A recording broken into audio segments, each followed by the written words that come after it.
अगर शादीशुदा औरतें अपनी जिंदगी में सुकून लाना चाहती हैं तो मेरी ये बातें ध्यान से सुनें।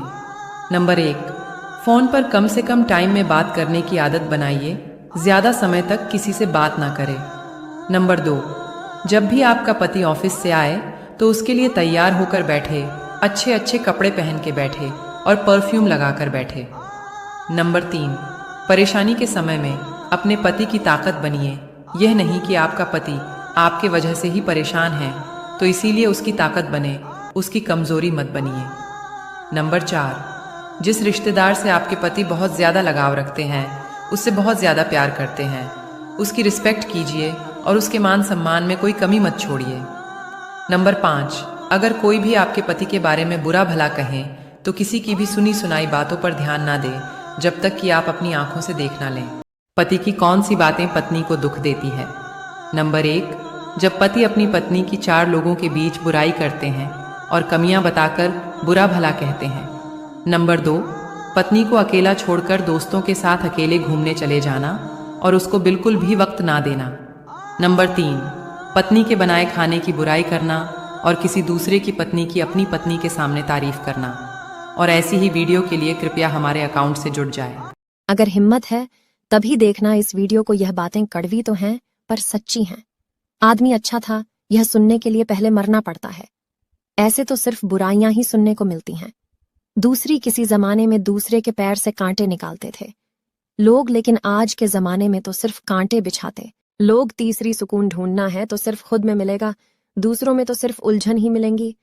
चौथी, इज्जत किसी इंसान की नहीं होती है, सिर्फ जरूरत की होती है। जरूरत खत्म तो इज्जत खत्म।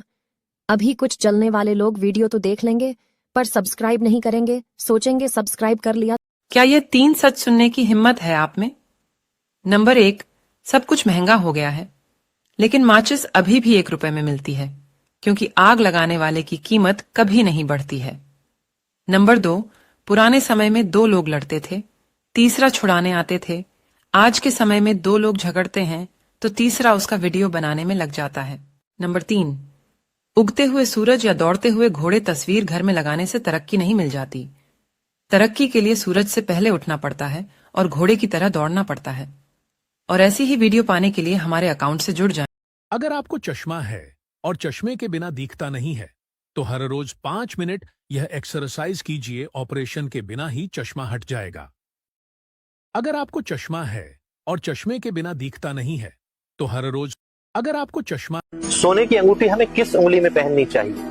95% लोग इस बात को नहीं जानते और अधिकांश लोग अपनी मध्यमा अंगुली में जो है सोने की अंगूठी पहन लेते हैं, जो कि ऐसा करने से हमारे ऊपर शनि हावी हो जाता है और काफी नकारात्मक ऊर्जाओं का प्रभाव हमारे ऊपर होता है। जीवन में अशांति आती जाती है। तो हो सके तो अपनी तर्जनी अंगुली में आप अंगूठी स्वर्ण की पहने। वह संभव नहीं है तो अपनी किसी दूसरी अंगुली में आप पहन सकते हैं, लेकिन अगर मध्यमा अंगुली में पहनना है तो सिर्फ आप लोहे की अंगूठी ही धारण कर सकते हैं। सोने की अंगूठी। औलाद के सामने माँ बाप को 5 काम नहीं करना चाहिए। जानने से पहले लाइक सब्सक्राइब जरूर करें। नंबर 1, किसी के बुराई और चोरी नहीं करना चाहिए। नंबर 2, खुद माँ बाप को आपस में या किसी दूसरे के साथ बहस लड़ाई झगड़ा और मारपीट नहीं करना चाहिए। नंबर 3, दूसरों के सामने बच्चों का मजाक उड़ाना या चिढ़ाना नहीं चाहिए। नंबर 4, अपने बच्चों का तुलना किसी दूसरे बच्चों के साथ नहीं करना चाहिए। नंबर 5, बच्चों को ठेस पहुंचाने वाला कोई बात नहीं। पति समझदार हो तो मकान जल्दी बन जाता है, पत्नी समझदार हो तो घर जल्दी बन जाता है, अगर दोनों समझदार हो तो घर मंदिर बन जाता है, बच्चे भी समझदार हो तो घर स्वर्ग बन जाता है, अगर माँ बाप साथ हो तो घर स्वर्ग से भी सुंदर बन